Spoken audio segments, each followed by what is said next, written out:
Khi bố vợ mượn tiền con rể và cái kết. Không phải con không muốn cho bố mượn tiền, mà là tiền của con ấy, con gái của bố quản lý hết rồi. Con cũng vô sản như bố thôi. Đến bố nó mà nó cũng không cho vay à? Cô ấy bảo đến ông trời cô không cho vay nữa. Bố không tin, bố cứ hỏi vợ con xem.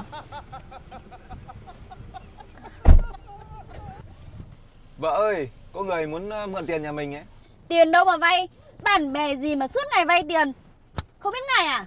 Thì họ thiếu thì họ mới vay thôi. Tiền đâu, đến ông trời tôi cũng không cho vay. Nhưng mà người này có quan hệ mật thiết với gia đình mình ấy. Xác định vay là cho luôn. Người thân em cũng không cho vay. Bố mẹ em đây cũng không cho vay, huống gì là ai. Vậy thì cả bố mẹ mà sinh ra em cũng không cho mượn đúng không? Đúng vậy đó, bố hỏi nhiều, đi đi.